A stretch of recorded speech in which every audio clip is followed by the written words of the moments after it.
West Philadelphia, born and raised. That's where my story started. Both my mom and my dad, by the time I was born, they were both faithfully practicing Islam. A lot of people in my parents' generation were influenced by that. Malcolm X was a huge figure in that because Nation of Islam was addressing the issues and the problems that the communities of color were facing. One of my memories of being in Philly is walking up to the mosque and hearing the call to prayer all the time, lay out the rug and know what to say, speaking in Arabic to God, like all those types of things, even knowing how to wash properly before I went in to pray, fasting, all those things like I learned from my older brother Sharif and from my dad. My whole identity started to be shaped around Islam. My mom and dad had split for a long time ago, and so we moved to Delaware for a brief time and then New Jersey because my dad's father lived in New Jersey. In the summer times, he would pick us up for vacation Bible school and, taking us to church on Sundays. And all of it was for him wanting to spend time with us, but also I would find out as him just wanting to introduce us to Jesus.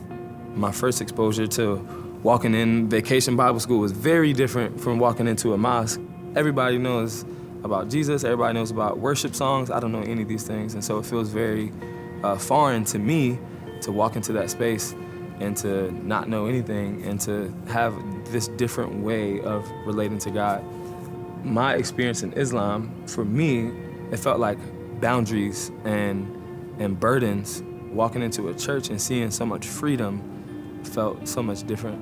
One of the questions I'm asking is, why in a household where we speak English every day, are we speaking to God in Arabic, right? So that was a question that was always kind of going through my mind of like, this is the way I relate to God. How come God doesn't hear me in English if that's what me and my parents and my brother and sister, we all speak in that language, right?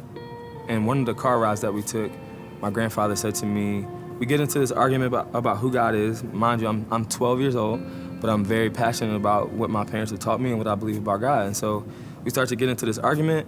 I tell him, Allah is God, and Allah, the word, means God, right? And I've been told that. And that means our gods are the same.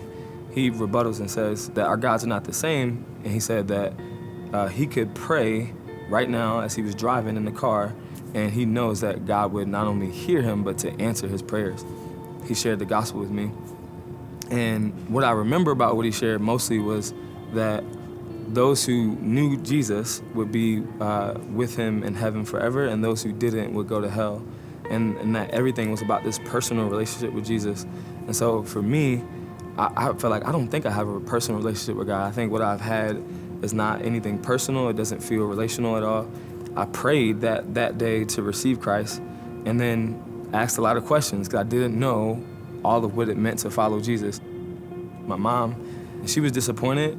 I told my dad, and my dad felt like his dad kind of stepped in where what I was experiencing was something that was influenced heavily by my grandfather and not necessarily my own.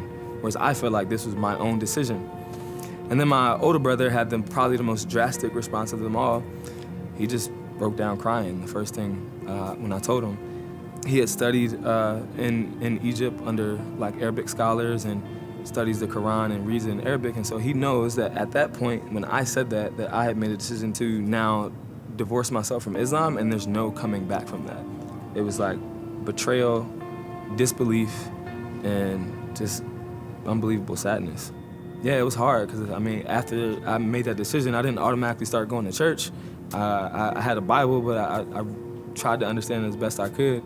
Well, I feel the weight of my sin, and I feel like I need to go someplace where I can deal with that. And so when I've been moving into college, my mom, ironically, mentions that she saw a poster of a Christian fellowship that was meeting. And so I go, and they start talking about the fact that God loves us, and he could love us in spite of our sin. And to say that God loved me despite my sin, and that he could walk with me in the midst of something that I felt so dirty and so unapproachable and so just shameful was attractive to me. And so I left the meeting early, called my grandfather and told him, like, I get it, I finally get it, And so things really started to change, and then I started to see what it looked like to really walk with Jesus intimately. Is your grandfather still alive? No, he passed in 2013. Yeah. What would you say if you were still here Man, I think I would thank him for sharing with me the most precious gift that I've ever been given, that has helped me to persevere through so many hard times. Man, I was running hard in what I was raised in and what I was taught and what my family told me, and I thought I knew the truth. And all I know is that God found me, you know? Like, he came and sought me out. I found the truth.